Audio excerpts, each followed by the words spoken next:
Hello and welcome to today's Sunday market review. The date is Sunday the 4th of June, and as per always we'll go through last week's setups and then have a look at anything for this week.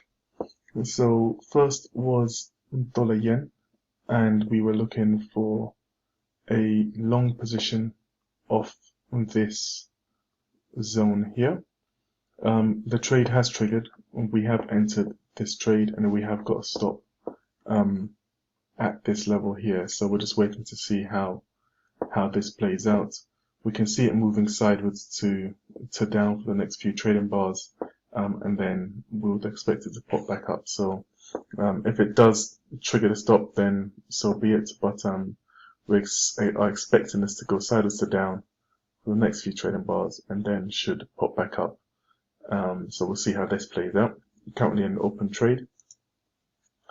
Next, we were looking at dollar CAD.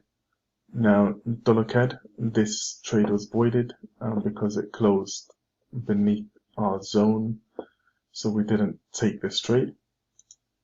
And the final one was Aussie New Zealand dollar, which I think we spoke about midweek. And this hit target, so that's hit target too.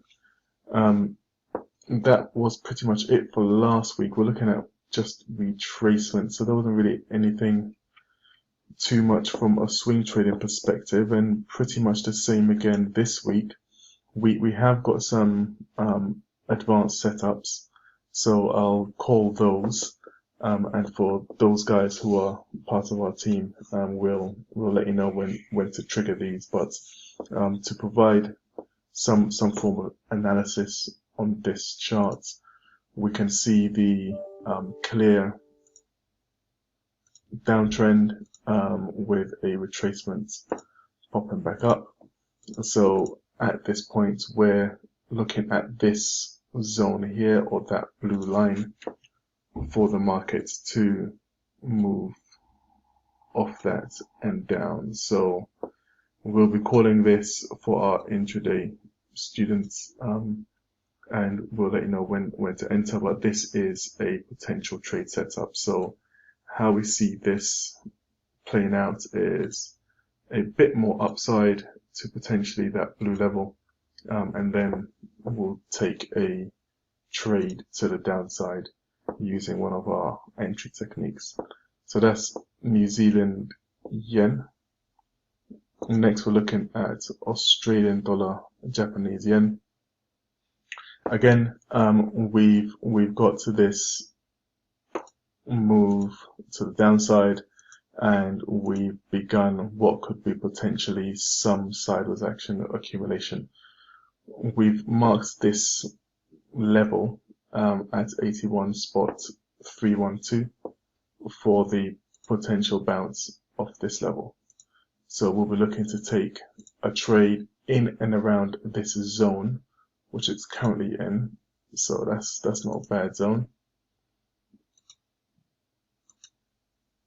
So anywhere around within this zone to the upside, with our initial target being in and around this level here, and target 2.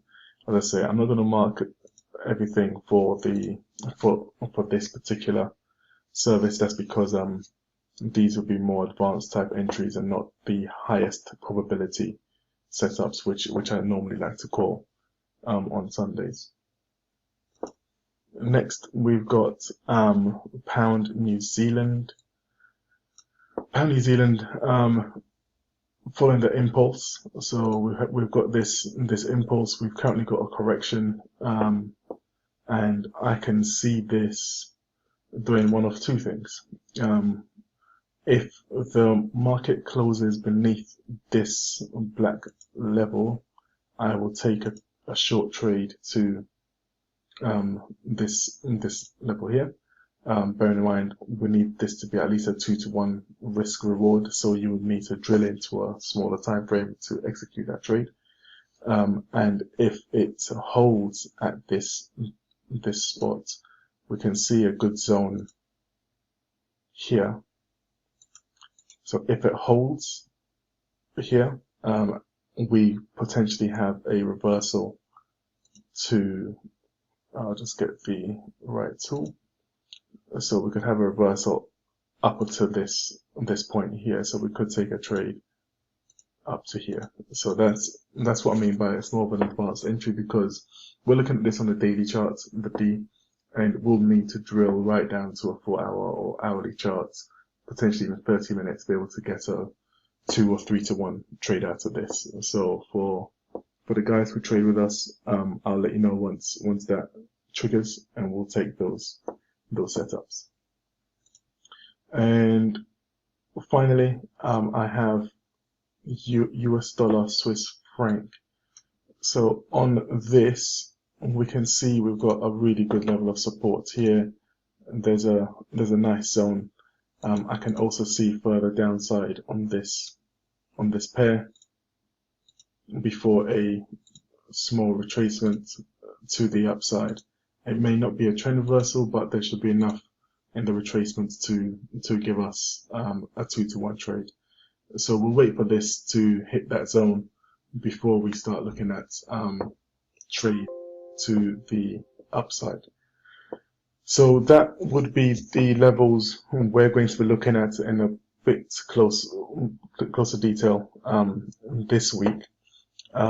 Next week we should hopefully have some high probability setups where we can give you guys some entries and exits to take. But for all our students and the guys who trade with us, I will let you know once these trades are ready to take on the smaller time frames, so we can at least get our 2 to 1, 3 to 1 trades on there. So until next week, guys, happy trading, and I'll speak to you then. Take care.